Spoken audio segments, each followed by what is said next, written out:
Today, I want to talk to you about Article 4 of the Digital Bill of Rights. Article 4 on the Digital Bill of Rights covers your right to financial freedom and cash. Quite a lot of this is self-explanatory, but we're going to go through it and make sure that we break it down in order for you to completely understand when you're sharing and talking about this with your friends, with your family, and really spreading the word about us needing a digital Bill of Rights. So, point 1, every person has the right to use physical cash for all lawful transactions. At the moment, we have the right to use cash.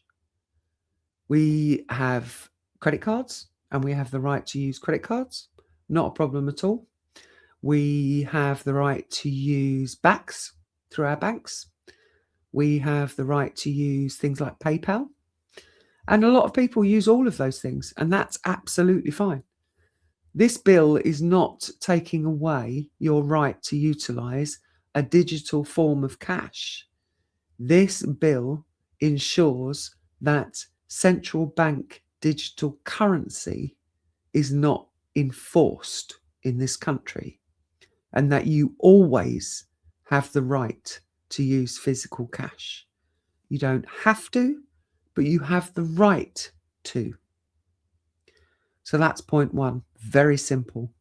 Point 2, the acceptance of physical cash may not be prohibited or restricted by any public or private entity for lawful transactions. No entity may refuse cash on grounds of security concerns, counterfeit risk, or operational impracticability unless the risk is objectively verifiable, specific to the transaction in question, and independently assessed. General or hypothetical concerns are insufficient. The burden of proving an objectively verifiable safety risk rests with the entity refusing the cash. Businesses, government offices, and service providers must accept cash payments. So when we're talking about entities, public and private, that covers all private companies that may well turn around and say, oh no, we can't, we don't accept cash anymore. They wouldn't be able to do that. So when you go, I've been out, I've been to places where I've wanted to go and get some food. I've sat down, and it's a private company. It's in a public space, but it's a private company. And I've had my food, and when I've gone to pay, they're, oh no, we don't accept cash. It's not okay. And I've had to use a credit card. Like I say, this bill doesn't stop you using credit cards, but I prefer to use cash. I want to make sure that cash stays in our system. So I prefer to use cash, and I use cash wherever I go. And yet there have been times where I've had to use a credit card because the company has decided that they don't take cash anymore. That would not be acceptable under this article. Okay. No digital currency issued by the state, so our government, central bank, or mandated by government shall be programmable, surveilled, or capable of restricting lawful purchases. This prohibition extends to any privately issued digital currency that is endorsed, subsidized, mandated, or favored by government regulation, direction, or incentive such that it functions in practice as a state-backed currency. The form of issuance does not determine the application of this article. its substance and effect do. A little bit more complicated.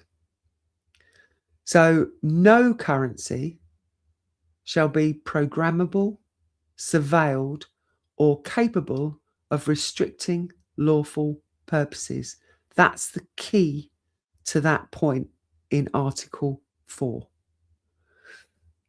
Now, when we talk about programmable, you go out and you earn money in the company that you work for. That company are forced, because we have digital ID and CBDC, that company is forced to pay you into the CBDC, the central bank digital currency. And that goes into your allotted place in the CBDC. Your identifier covers your bank account. And that identifier then says, yeah, you've earned £1,000.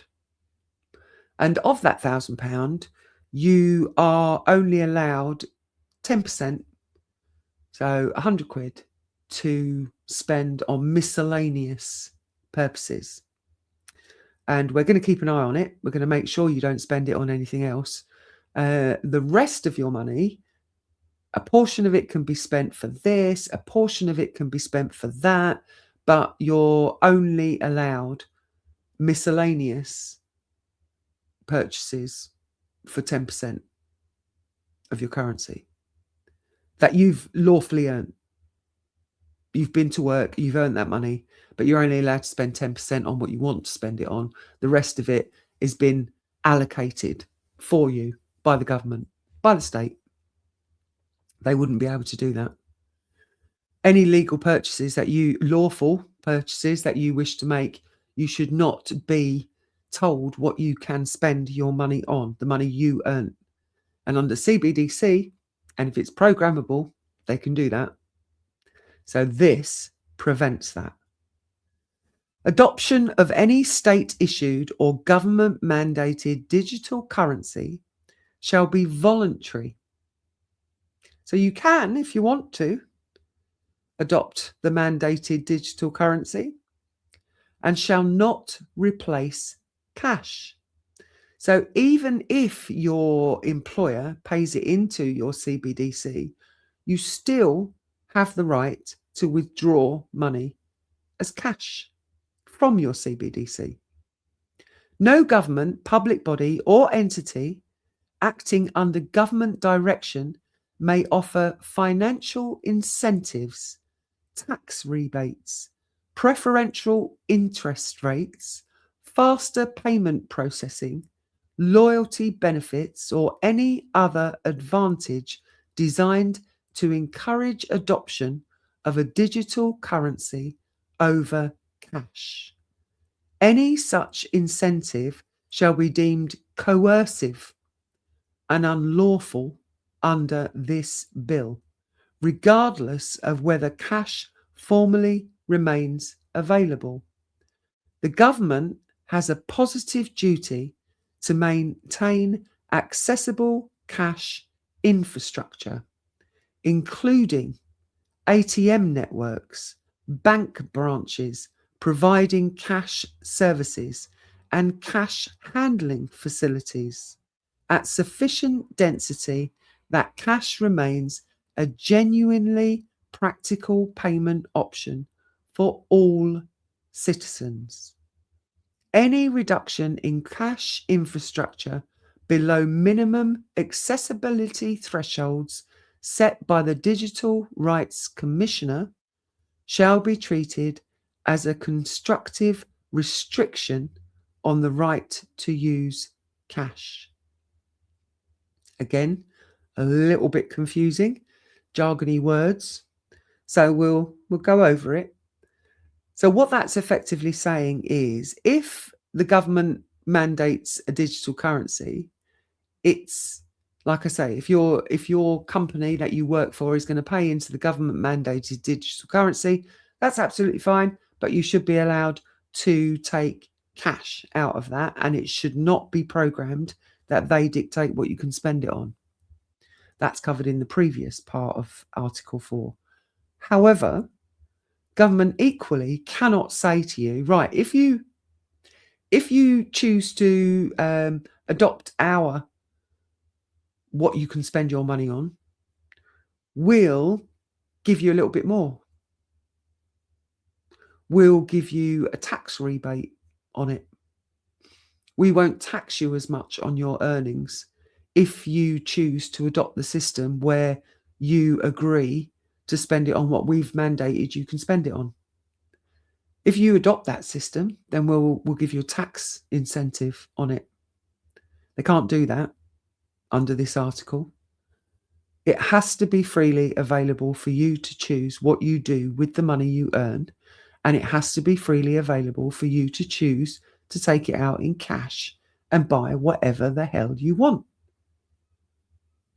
So that takes it completely out of government hands.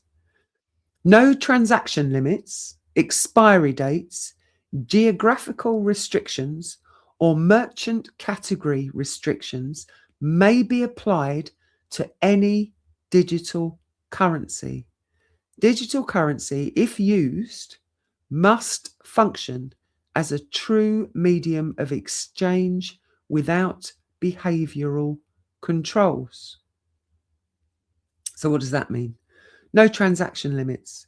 So it means that if you want to go and buy, I don't know,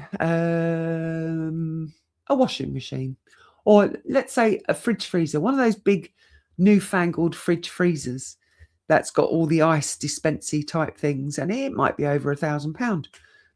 Government cannot turn around and say, "Oh no, you can't spend more than £1,000 out of your digital currency."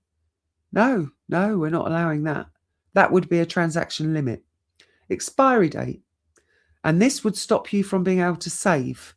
So this would be you working for a company, and when the company pays into the digital bank, the CBDC, you've got to use that within 2 months.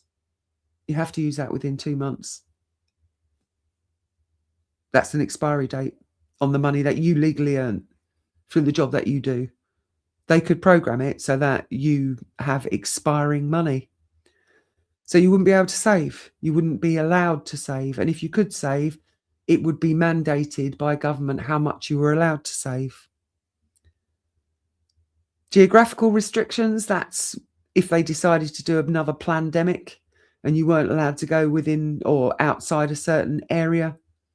That would be a geographical restriction. Your money, your CBDC wouldn't work in a different area. So they can't do that either. Merchant category restrictions. So that's if you chose to spend your money in one company because you like their products and government says, no, you can't spend it there. You're going to have an equivalent of whatever you wanted to buy with a different company. So that would be covered as well. Okay, so the effects of Article 4. It prevents CBDCs from being mandatory, programmable, or used for behavioural control. It protects cash as a permanent legal right. It closes the state-backed private currency loophole. It explicitly bans positive incentives like tax rebates or faster processing and loyalty benefits that create de facto coercion towards digital currency. So you cannot be coerced into taking it on. Limits cash refusal to objectively verifiable specific safety risks, and it imposes a positive government duty to maintain accessible cash infrastructure. Okay, so that is Article 4.